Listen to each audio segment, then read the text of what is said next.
মানুষকে আল্লাহ পাক শ্রেষ্ঠ করেছে। তো এই জন্যে এই মানুষকে চলবার জন্য আল্লাহ পাক এমন এক পন্থা, এমন এক ব্যবস্থা দিয়েছেন যে ব্যবস্থার নাম হচ্ছে ইসলাম।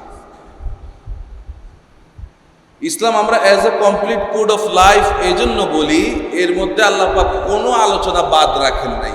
মানুষের চলার জন্যে, মানুষের উপকারার্থে আল্লাহ পাক এমন কোনো আলোচনা নাই যেটা আল্লাহ পাক ইসলামের মধ্যে রাখেন নাই, কোরআনের মধ্যে রাখেন নাই। সুবহানাল্লাহ বলেন।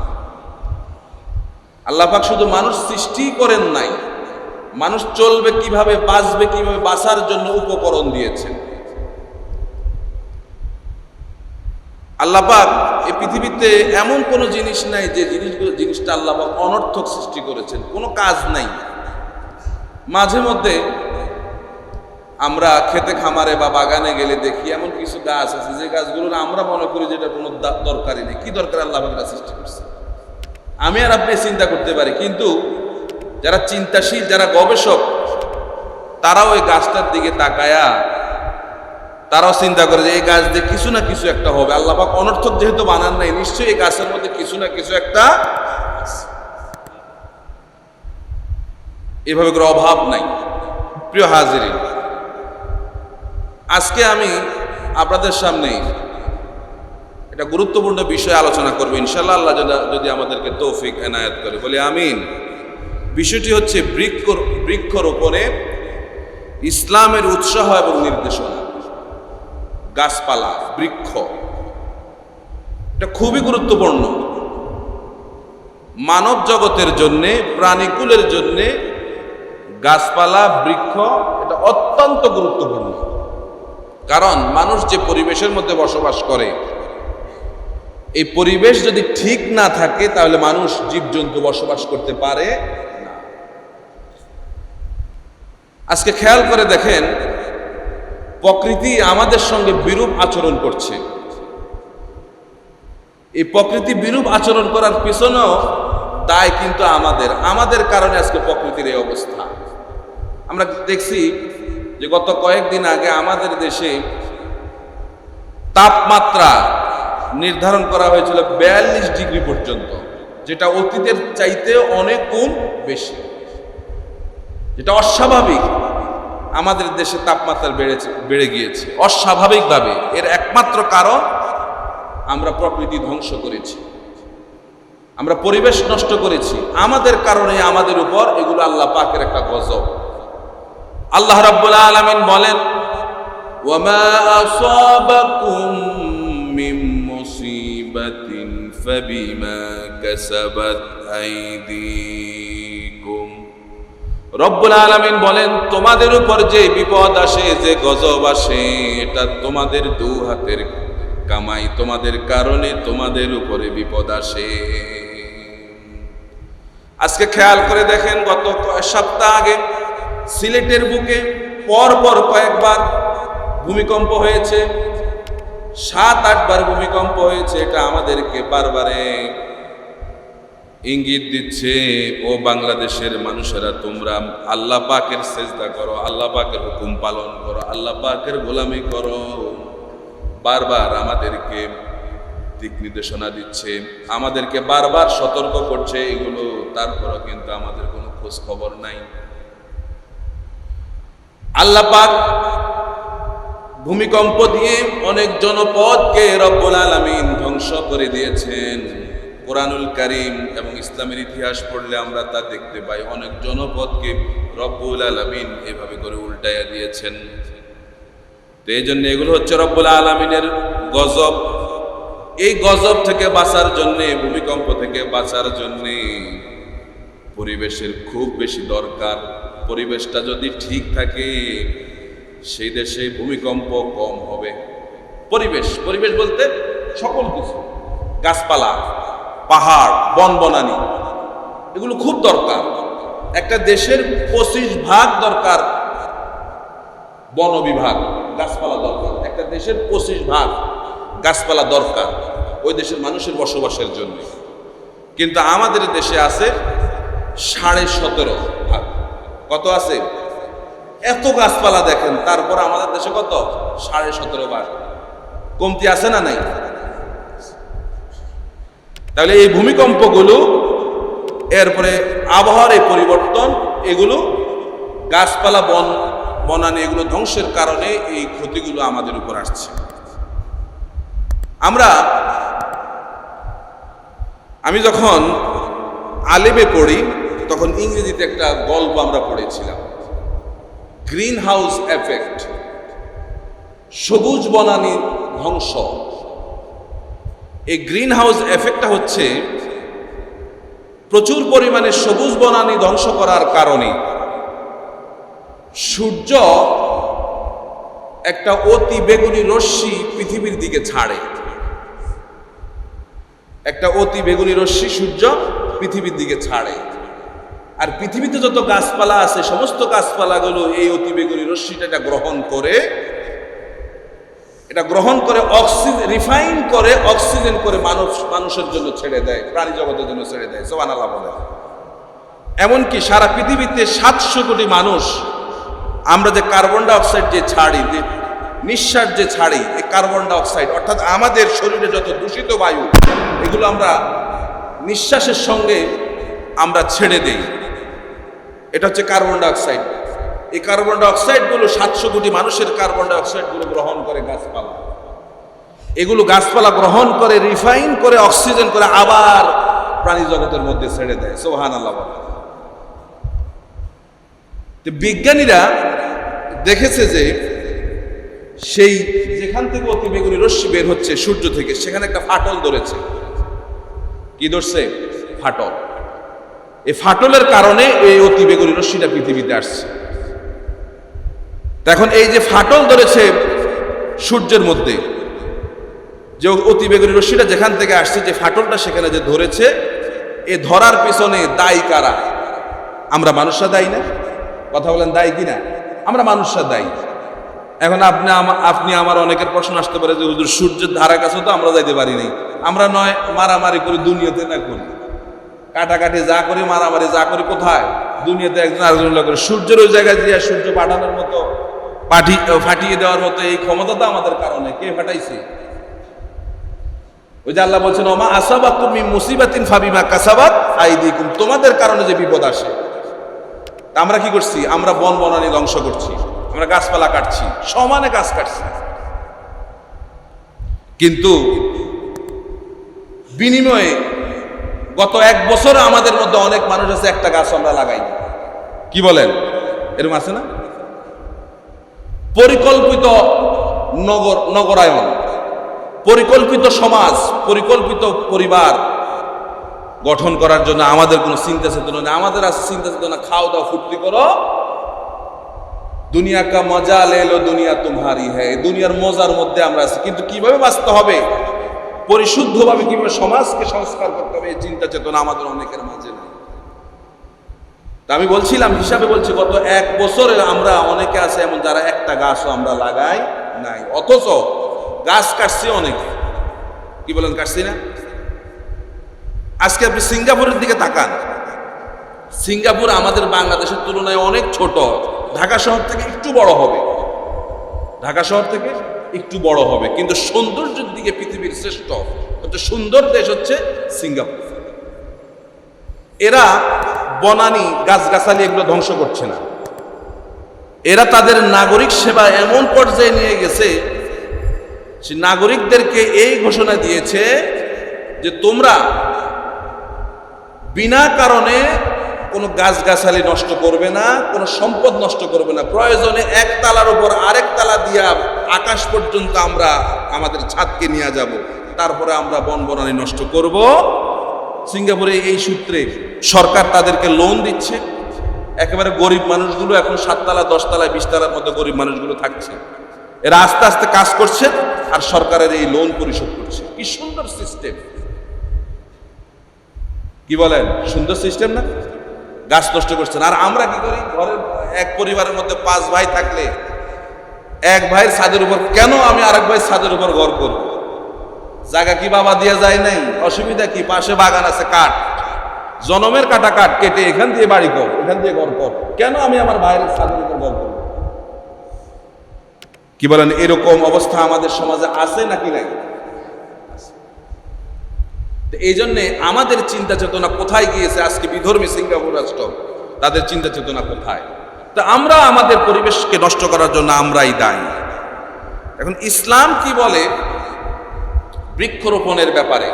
আল্লাহ নবী কি বলেছেন? আল্লাহ নবী এমন কোনো কিছু বাদ নাই আল্লাহ নবী যেটা বলে যান নাই। সুবহানাল্লাহ বলেন। রব্বুল আলামিন বলেন, আওয়ালাম ইয়ারাউ আন্না নাসুকুল মাআ ইলাল আরদিল জুরুজি ফানুখরিজু বিহি যারআম তাআকুলু মিনহু আনআমুহুম ওয়া আনফুসুহুম আফালা ইউবসিরুন। রব্বুল আলামিন বলেন, তারা কি লক্ষ্য করে না আমি শুষ্ক ভূমির বুকে আমি আমার বৃষ্টির পানি আমি প্রবাহিত করি এবং সেই প্রবাহিতের মাধ্যমে সেখান থেকে শস্য আমি উদ্ভূত করি, গাছপালা উদ্ভূত করি, যে গাছপালা থেকে গবাদি পশু পাখিরা সেখান থেকে খায় এবং তোমরা নিজেরাও খাও। এরপর আল্লাহ বলেন, এরা কি এটা দেখে না? আমি আল্লাহ রব্বুল আলামিন মেঘমালাকে টেনে এনে শুষ্ক মরুভূমি অর্থাৎ গ্রীষ্মকালে যখন জমিনগুলো শুকায়া যায়, জমিনে যেখানে পানি দরকার আমি রব্বুল আলামিন সেখানে পানি দিয়ে দেই। এরপরে এই মরা জমিনে আমি আবার প্রাণের সঞ্চার করে আবার গাছ উঠাই। এই গাছ উঠে এখানে ফল ফসল হয়, সেখান থেকে গবাদি পশু পাখিরা সেখান থেকে খায়, মানুষ তুমি নিজেও সেখান থেকে খাও। এত কিছু দেখেও আমি আল্লাহকে তোমরা চিনতে পারো না। আফালা ইউবসিরুন, তোমরা কি চিন্তা করবে না? দেখছো না? এগুলো কি দেখতেছো না? এবার গাছ রোপণের ফজিলতের ব্যাপারে আল্লাহর নবী বলেন, মা মিন মুসলিমিন ইয়াগরিসু গারসান আও ইয়াজরাউ যারআম ফায়াকুলু মিনহু তায়রুন আও ইনসানুন আও বাহিমাম ইল্লা কানা লাহু বিহি সাদাকাম। রাসূল বলেন, যে কোনো মুসলমান কোনো ফলবান কোনো গাছ রোপণ করে কিংবা কোনো ফসল রোপণ করে, এই ফসল থেকে যদি পশু পাখি খায়, গবাদি পশু যদি খায়, মানুষ যদি খায়, যে বা যারাই খাক না কেন, এটা তার আমল নামায় সদকা হিসাবে চলে যাবে। গাছ একটা রুইগা চতুর্পাশে এমন বেড়া দেবেন, উপর দিয়ে জাল টাল দিয়ে এমন অবস্থা, মানুষ তো দূরের কথা, কোনো পশু কোনো পাখি ওদের মধ্যে ঢুকতে না পারে। এরকম হিংসুক মানুষ আছে না নাই? গাছ রুখছেন, এই গাছের মধ্যে আল্লাহ পাক ইচ্ছা করলে ফল দিতেও পারে, নাও। এখন গাছের মধ্যে ফল দিয়েছেন কে? ভালো ফল হয়েছে আল্লাহ পাক, কিন্তু সকলের রিজিক এইটার মধ্যে দিয়ে দিচ্ছে। এখান থেকে পশু পাখি খাবে, পাখি খাবে, তাই বলে আবার একেবারে হরিলুটের মতন নয়। আপনি আরেকজনের কাছে যায় ফল পেড়ে খাবেন, এটাও না, এরকম না। হ্যাঁ, কোনো মানুষ যদি এখান থেকে খায়, আপনি দিলেন, যদি সেটি খায়, তাহলে এই খাওয়াটা আপনার আমল নামে সদকা হিসেবে সওয়াব হয়ে যাবে। সুবহানাল্লাহ। কোনো পাখি খেয়ে চলে গেল, কোনো পশু খেয়ে চলে গেল, এটা আপনার আমল নামে সদকার সওয়াব লেখা হবে। তাহলে গাছ রোপা, গাছ রোপণ করা, এটা কি ভালো কাজ না খারাপ কাজ? এটা কি শুধু হাদিসের নির্দেশনা নাকি না আমাদের জীবনের জন্য গুরুত্বপূর্ণ? প্রিয় ভাইরা, এই গাছ দেখেন আমাদের জন্য কত উপকারী। পরিবেশ বিজ্ঞানীরা তারা বলেছেন, একটা সবজি গাছ, কেউ যদি একটা সবজি গাছ রোপণ করে, এই সবজি গাছ অনেক সময় এই সবজি গাছ 3 মাসের জন্য হয়, 3 মাস 4 মাস 5 মাস বা 6 মাসের জন্য হয়। এই সবজি গাছটা 3 মাসের জন্য 3 জনের অক্সিজেনের ব্যবস্থা করে। একটা সবজি গাছ, একটা লাউ গাছ রুখছেন, এই লাউ গাছটা 3 মাসের 3 জন লোকের অক্সিজেনের ব্যবস্থা করে। সুবহানাল্লাহ, একটা সবজি গাছ। আবার কেউ কেউ বলেছেন, ইউরোপিয়ান বিজ্ঞানীরা যারা গাছ নিয়ে যারা গবেষণা করেন, তারা বলেছেন একটা পরিপক্ক গাছ, প্রাপ্তবয়স্ক একটা গাছ 10 জন মানুষের আপনার 1 বছরের অক্সিজেনের ব্যবস্থা করে। সুবহানাল্লাহ। তাহলে আল্লাহর রাসূল এমনি এমনি গাছ রোপার নির্দেশনা দেন নাই। রাসূল এগুলো জানতেন কিনা বলেন? জানতেন কিনা? কোন বিজ্ঞানী কিন্তু আল্লাহর নবীকে শিক্ষা দেয় নাই। দিছে? কোন বিজ্ঞানাগারে আল্লাহ নবী গেছেন? সমস্ত বিজ্ঞানীদের, মহাবিজ্ঞানী মহান আল্লাহর কাছ থেকে ওই যে মেরাজের রজনীতে আল্লাহ পাক গেলেন, পৃথিবী কিভাবে চালাবেন, মানুষদেরকে কি বলবেন, এগুলো আল্লাহ পাক সেখানে বসে বসে মহাজ্ঞানী মহাবিজ্ঞানী আল্লাহ পাক মুহাম্মদুর রাসূলুল্লাহ সাল্লাল্লাহু আলাইহি ওয়াসাল্লামকে তার নিজের কাছে বসায়া তার কাছে বসে এগুলো শিক্ষা দিয়েছেন। সুবহানাল্লাহ। প্রিয় ভাইয়েরা, তাহলে এই গাছপালা আমাদের জন্য অবশ্যই একটা বিরাট উপকার। আবার আমাদের কি বলে, অর্থের দিক দিয়ে আর্থিকভাবেও আমরা গাছ রুপে লাভবান হতে পারি। দেখেন, ইন্ডিয়ান ফরেস্ট ইনস্টিটিউটের গবেষকরা তারা বলেছেন 50 বছর বেঁচে থাকা একটা গাছের আর্থিক সুবিধা তারা বলেছেন। এতে কি কি সুবিধা পাওয়া যায়? যা হলো, গাছ বায়ু দূষণ থেকে পরিবেশকে রক্ষা করে 10 লাখ টাকা। সুবহানাল্লাহ বলেন। বায়ু দূষণ বুঝেন তো? বায়ু দূষণ হচ্ছে আমাদের সমাজে বিশেষ করে শহর অঞ্চলে বেশি হচ্ছে। সমস্ত কলকারখানার ধোঁয়া, এরপরে যানবাহনের ধোঁয়া, বিভিন্ন ধরনের আবর্জনা, এগুলো কিন্তু আমাদের পরিবেশকে নষ্ট করছে। আমাদের দেশেও এই যে নানান ধোঁয়া, চুলার আগুনের ধোঁয়া, মোটর সাইকেলের ধোঁয়া, গাড়ির ধোঁয়া, এগুলো কিন্তু পরিবেশ কি করছে? নষ্ট করছে। তো তারা বলছেন যে একটা গাছ যদি 50 বছর বেঁচে থাকে, তাহলে সেই গাছটা 10 লাখ টাকার অক্সিজেন মানুষকে দান করতে পারে। সুবহানাল্লাহ। এরপরে 5 লক্ষ টাকা বৃষ্টির অনুকূল পরিবেশ সৃষ্টি করে। 5 লাখ টাকার বৃষ্টির অনুকূল পরিবেশ সৃষ্টি করে। তার মানে অর্থাৎ বৃষ্টি হলে যে লাভ হতো, এরকম একটা গাছ যদি আপনার 50 বছর বেঁচে থাকে, এই গাছটা আপনার এই 5 বছর 5 লাখ টাকার বৃষ্টির অনুকূল পরিবেশ সৃষ্টি করে। এরপরে 5 লাখ টাকার মাটি ক্ষয়রোধ এবং উর্বরতার শক্তি বৃদ্ধি করে। অর্থাৎ গাছটা দাঁড়ায় থাকলে মাটির উর্বরতা এবং ক্ষয়রোধ থেকে মাটি বেঁচে যায়, 5 লাখ টাকার বেঁচে যায় সেখানে। এরপরে 5 লক্ষ টাকার বৃক্ষে বসবাসকারী প্রাণীদের খাদ্য এবং আশ্রয় দিয়ে বাঁচায় 5 লাখ টাকা। আসবাবপত্র, জ্বালানি কাঠ ও ফল সরবরাহ করে 5 লাখ টাকার। বিভিন্ন জীবজন্তুর খাদ্য যোগান দেয়, বাঁচায় আরো 40,000 টাকা। মোট 35,40,40,000 টাকার আর্থিক সুবিধা যদি একটা গাছ 50 বছর বেঁচে থাকে, এই গাছটা সে আর্থিক সুবিধা আমাদেরকে দিয়ে থাকে। সুবহানাল্লাহ, সুবহানাল্লাহ বলি। তাহলে নিঃসন্দেহে বোঝা যায় এই গাছটা আমাদের জন্য অত্যন্ত গুরুত্বপূর্ণ। এই গুরুত্ব বুঝে শুনে আমাদেরকে গাছ লাগানো দরকার, ঠিক কিনা? দেখেন, চীনের চংকিং শহরে, সেখানে স্কুলের শিক্ষার্থীদেরকে বছরে তাদেরকে একবার ছুটি দিয়ে দেওয়া হয়, তারা যেন বাড়িতে গিয়ে প্রত্যেক ছাত্রছাত্রী 100টি করে তারা যেন গাছ লাগায়। এটা একটা শিক্ষা প্রতিষ্ঠানের একটা নিজাম, এটা কারিকুলামের মধ্যেই আছে যে শিক্ষার্থীদেরকে প্রত্যেক বছরে 1 মাস ছুটি দিয়ে দেবে। এই 1 মাস ছুটি দেওয়ার কারণ হচ্ছে এরা বাড়িতে গিয়ে 100টা করে একজন গাছ লাগায়। আমাদের দেশে বৃক্ষরোপণের ব্যাপারে অনেক জনসচেতনতামূলক অনেক কার্যক্রম আছে, কিন্তু আসলে আমাদের সে পরিবর্তন নাই। আমরা যদি বছরে এক একজন লোক যদি আমরা বছরে 5টা করে গাছ লাগাই, তাহলে আমি আমার 20 বছরে 100টা গাছ লাগাইছি। কি বলেন? লাগাই গেছে দাদা, খায় নাতি। নাতির তো এখন লাগানোর সময় আর হয় না, কারণ নাতি এখন আছে মোবাইল নিয়ে। কি বলেন? নাতি এখন আছে কি নিয়ে? মোবাইল নিয়ে।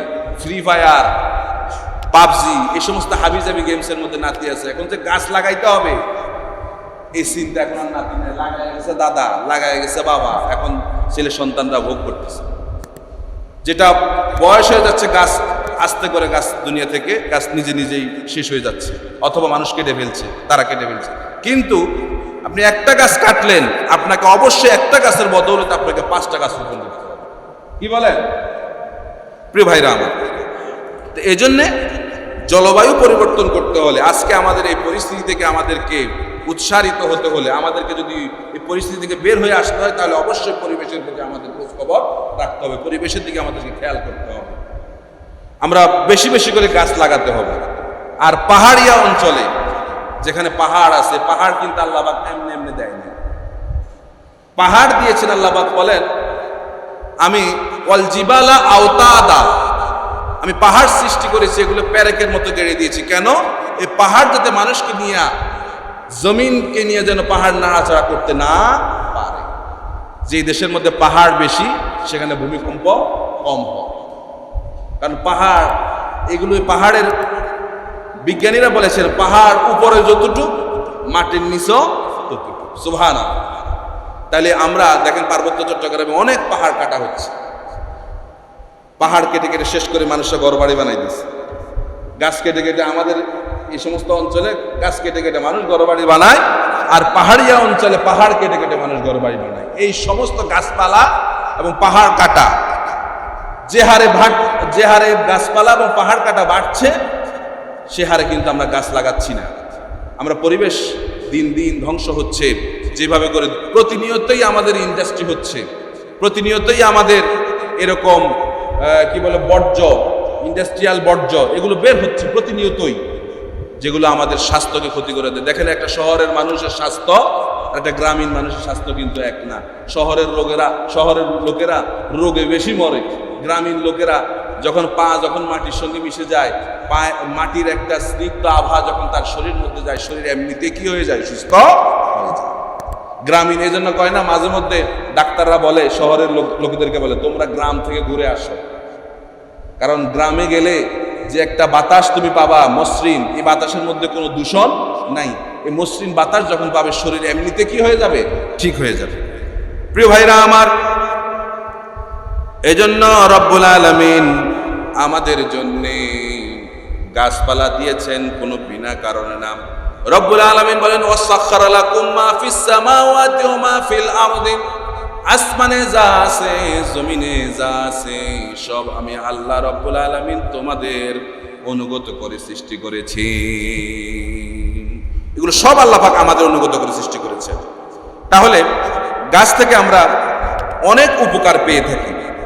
এই গাছপালা সকল প্রাণীকুলের ত্যাগ করা বিষাক্ত কার্বন ডাই অক্সাইড গ্রহণ করে আর আমাদের জন্য দেয় জীবন রক্ষাকারী অক্সিজেন। ফলে প্রাণী জগৎ, এই অক্সিজেনের কারণে প্রাণী জগৎ বেঁচে যায়। আসলে অক্সিজেনের যে কত দরকার, এটা এই সময়ে, এই করোনাকালীন সময়ে মানুষ টের পেয়েছে। কি বলেন? অক্সিজেন একটা মানুষের কত বেশি প্রয়োজন। মানুষ অক্সিজেনের কারণে মানুষ মারা যাচ্ছে। আজকে ভারতীয় ভেরিয়েন্ট যেটা, এটা মানুষ 2-3 দিনের বেশি বাঁচে না, মানুষের নিঃশ্বাস বন্ধ হয়ে যায়, মানুষ মারা যায়। এই জন্য অক্সিজেনটা খুবই গুরুত্বপূর্ণ, ঠিক কিনা? গাছ লাগাচ্ছে আপনার, আমি চ্যানেল আইতে ওই দিন দেখেছিলাম শেখ সিরাজ, তিনি ওই যে কৃষি এই অনুষ্ঠানগুলো করেন, তিনি দেখালেন এক বাড়িওয়ালা তার বাড়ির ছাদের উপরে এমন কোনো ফল গাছ নাই যে ফল গাছ তার সেখানে লাগায়নি। এরপরে কদু গাছ, করলা গাছ, এরপর সবজি, যত সবজি গাছ, সব সবজি গাছ লাগাইছে।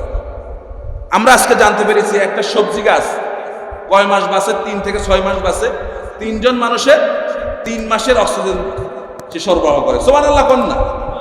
একটা ছাদের মধ্যে যদি আপনি 10-15টা গাছ লাগাইলেন, তাহলে এই ঘরের মধ্যে, অর্থাৎ এই বাসার মধ্যে যারা থাকে প্রত্যেকের অক্সিজেনের ব্যবস্থা হয়ে যায়। ঢাকা শহরে তেমন গাছ গাছালি, তা আপনারাও আপনাদের ছাদের মধ্যে গাছ লাগানো চেষ্টা করবেন। এখনই কিন্তু গাছ লাগানোর মৌসুম, বৃষ্টির মধ্যে গাছ লাগাইতে হয়, লাগাইলে গাছ প্রাণ সঞ্চারিত হয়। এরপরে বৃক্ষ প্রাণী জগৎকে খাদ্য দেয়। মানুষ এবং পশু পাখি বৃক্ষের ফুল ফল এবং লতা খেয়ে মানুষ জীবন ধারণ করে। এরপর 3 নম্বরে এই গাছপালা আমাদেরকে কি দেয়? আসবাবপত্র দেয়। এই যে বাড়িতে দামি দামি খাট পালং ব্যবহার করেন আপনারা, এরপরে বিভিন্ন ধরনের আলমারি, তারপরে সোফা সেট ব্যবহার করেন, এগুলো আসে কোথা থেকে? এই গাছপালা থেকে আসে। এগুলো আমাদেরকে দিয়ে থাকে। বিরাট অংশ গাছপালা আমাদেরকে সরবরাহ করে থাকে। এরপরে গাছপালা মাটির উর্বরতা বাড়ায় এবং মাটির ক্ষয় রোধ করে ঝড় বৃষ্টি বন্যা প্রতিরোধে সহায়তা করে।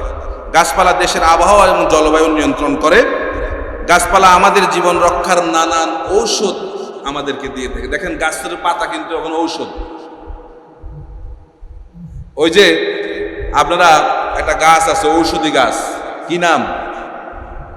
হ্যাঁ, নিম গাছ তো আছেই। ওই যে গাছের চামড়া সব নিয়ে চলে যায়, কিন্তু গাছ কিছু কয় না।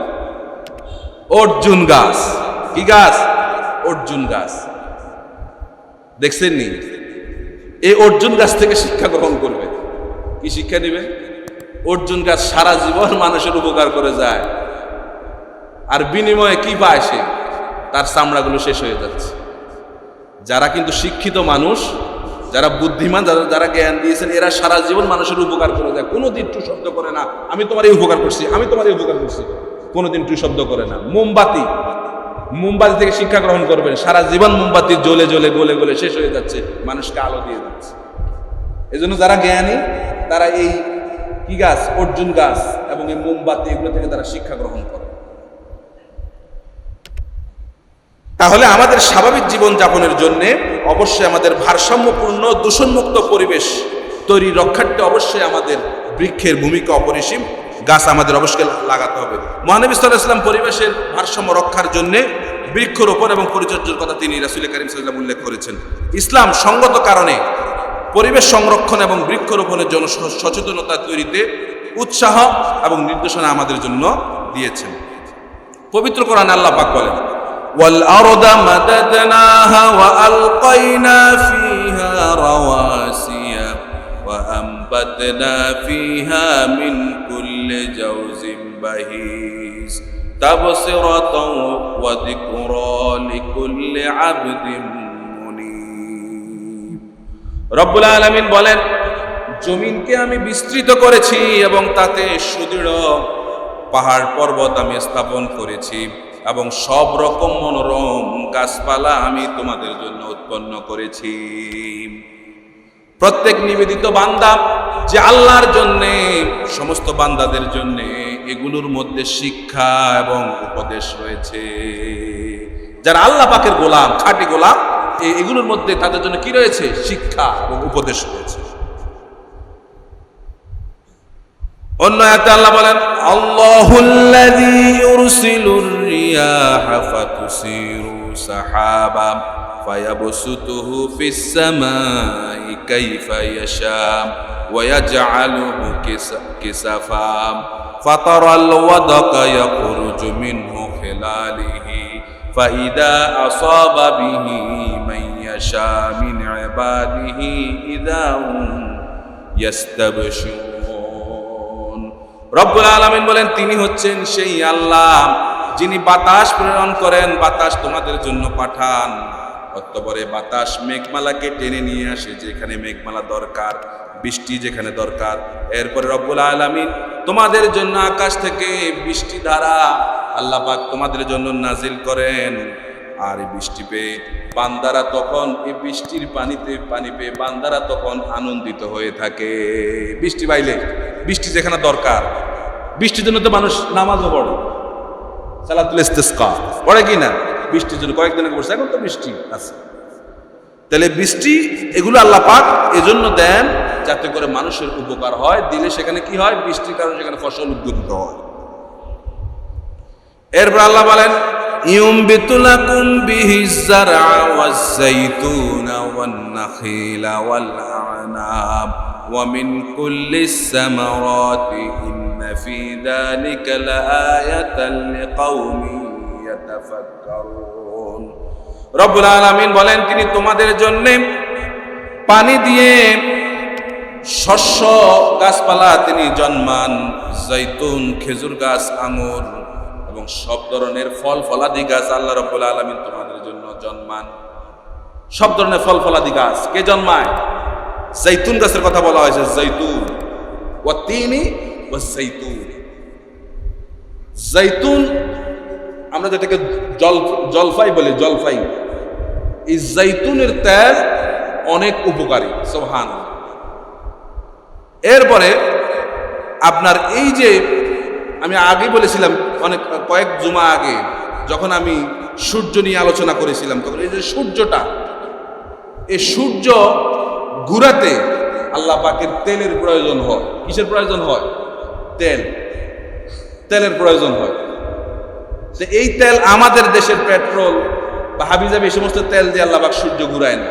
আল্লাহ পাক উত্তম জৈতুনের তেল দিয়া এই সূর্যটাকে আল্লাহ পাক ঘুরান। সুবহানাল্লাহ।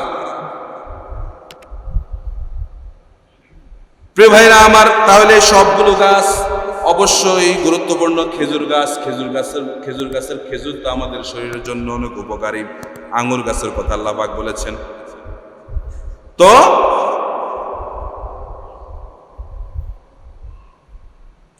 এই গাছ আমাদের অবশ্যই আমাদের জন্য অত্যন্ত গুরুত্বপূর্ণ। এই গাছের পরিচর্যা সম্পর্কে রাসূল কারীম সাল্লাল্লাহু আলাইহি ওয়াসাল্লাম হাদিসের মধ্যে বলেছেন, গাছ পরিচর্যা এবং গাছ রোপণের ব্যাপারে। রাসূল বলেন, ইজা কামাতিস সাআ ওয়া ফি ইয়াদি আহাদিকুম ফাসিলা ফাইন ইসতাতা আন তাকুমা হাত্তা ইয়াগরিসাহা ফালিয়াগরিসহা। আল্লাহর নবী বলেন, যদি তুমি দেখো কিয়ামত শুরু হয়ে যাচ্ছে, কিয়ামত চলে আসতেছে, কিয়ামত শুরু হয়ে যাচ্ছে, এমন সময়ে যদি তোমার হাতের মধ্যে একটা গাছের চারা থাকে, তুমি কিয়ামতের চিন্তা না করে ওই গাছটা আগে তুমি রোপণ করো। তাইলে ইসলাম মানুষের কল্যাণে সব রকমের কথা বলেছে কিনা? বলছে কিনা? মানুষের জন্য। তাহলে ইসলাম যে বললাম as a complete code of life, গাছের কথাও ছাড়েন নাই। যে আল্লাহ রাসূল বলেছেন কিয়ামত দেখতেছে শুরু হয়ে গেছে কিয়ামত, এমন অবস্থায় যদি তোমার হাতের মধ্যে একটা গাছ থাকে, এই গাছটা তুমি ফেলে দিও না, এটা মাটি কুড়িয়া মাটির মধ্যে রুকে দাও। সুবহানাল্লাহ বলে।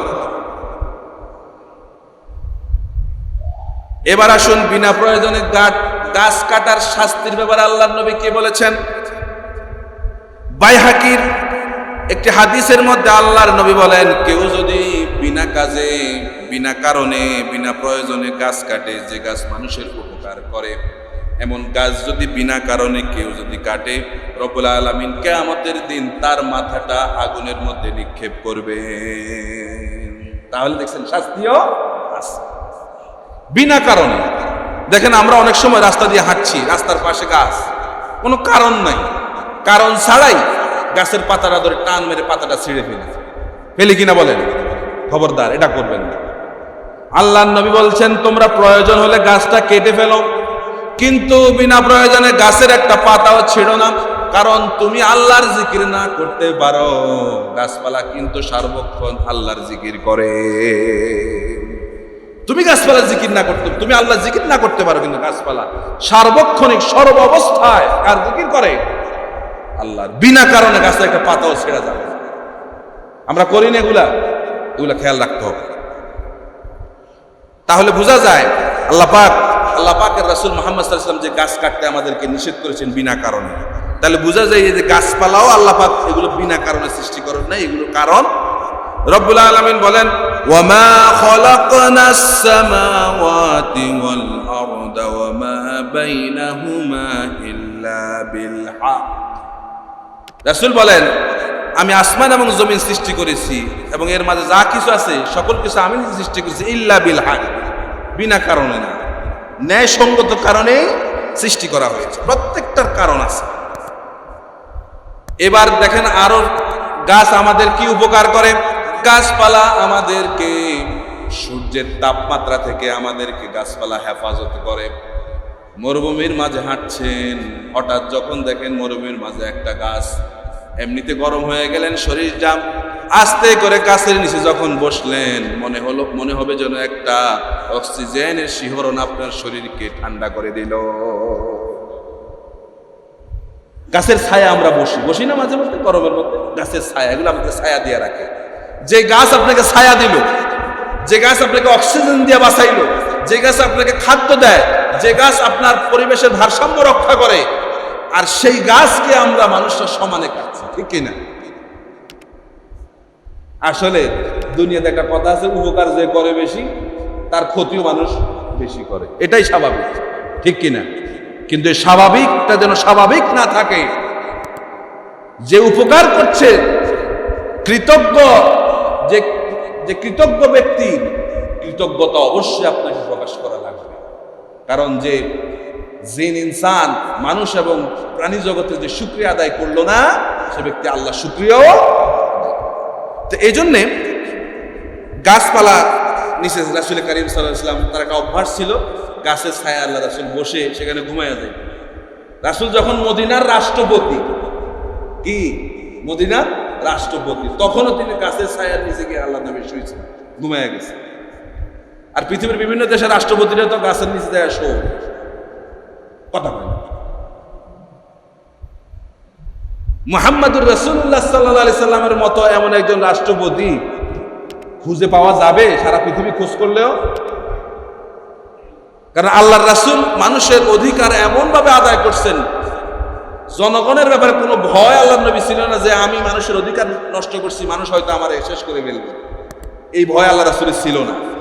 সমস্ত মানুষের অধিকার আদায় করার পর এই ভয় যখন কোনো মানুষের মধ্যে থাকে না, সেই তো রাতের বেলায় বের হয়ে মানুষের খোঁজ খবর নিতে পারে। হযরত ওমরের দৃষ্টান্ত দেখেন, ওমর রাতের বেলায় বের হয়ে যাইতেন। একবার পারস্য থেকে কিছু লোকজন গেছে মুসলমানদের খলিফারে দেখতে, মুসলমানের খলিফা কিরকম। তখন আমিরুল মুমিনিন ছিলেন হযরত ওমর। এখন আমিরুল মুমিনিন তার অভ্যাস ছিল দিনের বেলায় হাঁটতেন, রাতের বেলাও তিনি হাঁটতেন। হেঁটে হেঁটে এক গাছের নিচে আমিরুল মুমিনিন গিয়ে শুয়ে আছে। তা আমিরুল মুমিনিনের সবাই চিনবে, তখন বিষয়টা এমন ছিল না। আমাদের দেশে এখন সকলে চিনা লাগে, ঠিক কিনা? আমাদের প্রধানমন্ত্রী রাষ্ট্রপতি চিনা লাগে না, কিন্তু আমিরুল মুমিনের তখন গ্রামের মানুষরা যারা কৃষিকাজ করে এরা আমিরুল মুমিন চিনত না। তখন লোকেরা গিয়া প্রাসাদে যখন গেছে আমিরের দরবারে যখন গেছে, যায় বলছে যে আমিরুল মুমিন তো হাঁটতে বের হয়েছে, তিনি এখন এখানে নাই, তিনি হাঁটতে চলে গেছে। তো লোকেরা সেই অনুযায়ী হাঁটতেছে। প্রতিমধ্যে এক রাখালের সঙ্গে দেখা। রাখালকে বলল, রাখাল ভাই, তোমাদের আমিরুল মুমিনিন কি দেখছো নাকি, তিনি কোথায়? তারা বলল, আমিরুল মুমিনিন কি না জানি না, তবে অনেকক্ষণ যাবত দেখছি অমুক ওই একটু দূরে একটা গাছের নিচে একটা লোক শুয়ে আছে, পাশে তার তরবারিটা পড়ে আছে, যায়া দেখো তিনি আমিরুল মুমিনিন কিনা। এই পারস্যের এই বিধর্মী লোকগুলো সেখানে চলে গেল, যায়া দেখে যখন শুয়েছিল তখন ছায়া ঠিকই ছিল। এখন আস্তে করে সূর্য যখন পরিবর্তন হয়ে গেছে, নিজের জায়গা থেকে সরে গেছে, সূর্যের একটা তাপ আমিরুল মুমিনের চেহারার উপর পড়তেছে। তিনি ঘুমাচ্ছেন নির্দ্বিধায়, নিশ্চিন্তে তিনি ঘুমাচ্ছেন, আর কপালের মধ্যে দিয়ে ঘাম বের হচ্ছে। তিনি ঘুমাচ্ছেন, তরবারিটা পাশে পড়ে আছে। পারস্যের লোকগুলো সেখানে দাঁড়ায় অনেকক্ষণ অপেক্ষা করলো, আর চিন্তা করলো, আহারে দেখো, এই যদি মুসলমানদের আমিরুল মুমিনিন হয়, কোনো ভয় নাই, তরবারিটা পাশে পড়ে আছে, আমরা তো ইচ্ছা করে তাকে মারতেও পারি। নিঃসন্দেহে তিনি তার জনগণের হক আদায় করেছেন, এজন্য কোনো চিন্তা নাই। রাস্তার পাশে ঘুমায় আছে, কোনো খোঁজ খবর নাই। আস্তে করে তাকে জাগালেন, তিনি উঠলেন, উঠে বসলেন। তোমরা কারা? আমরা পারস্য থেকে এসেছি। আপনি কি আমিরুল মুমিনিন? হ্যাঁ, আমি আমিরুল মুমিনিন, এই জনপদের আমি একজন খাদেম, এই জনপদের আমি একজন খাদেম, এই কথা তিনি বললেন। আর তারা আশ্চর্য হয়ে গেল। তারা আমিরুল মুমিনিনের এই পরিবেশ দেখে যে উদ্দেশ্যে এসেছিল সেই কথা না বলে বলল, আমরা আর দেরি করতে চাই না, আমাদেরকে পড়ায়া দেন লা ইলাহা ইল্লাল্লাহু মুহাম্মাদুর রাসূলুল্লাহ। এজন্য ইতিহাস বলছে, আল্লাহর নবীর সাহাবীরা যখন কোনো এলাকায় যেত, দাওয়াত দেওয়া লাগতো না, তাদের কথাবার্তা, আচরণ, পরিবেশ দেখে অন্যান্য জাতি মুসলমান হয়ে যেত। আজকে আমাদের মুসলমানদের এই অধঃপতনের মূল কারণ আমরা নিজেরাই। আমাদের কারণে আজকে পরিবেশের এই অবস্থা, আমাদের কারণে আজকে বিধর্মীরা আমাদের ইসলামের দিকে ঝুঁকছে না, এটা আমাদের কারণেই। তারা দেখে যে মুসলমানরাই তো বেশি মিথ্যা কথা বলে, চুরি বেশি মুসলমানরাই করে, দুর্নীতি বেশি মুসলমানরাই করে।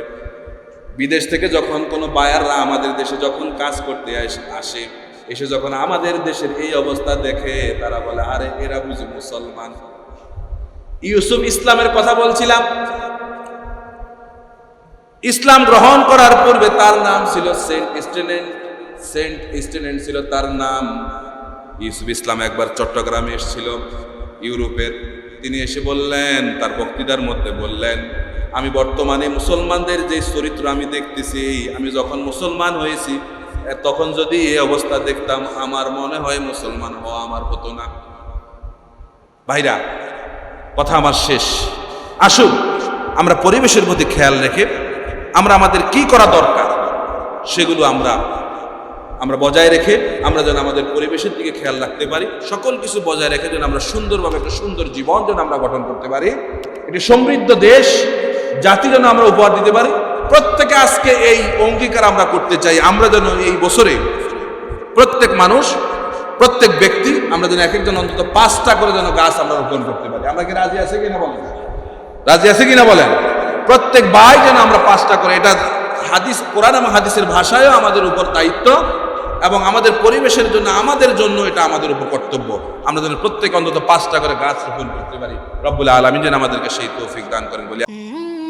Dream TV 24, devoted for the welfare of Muslim Ummah.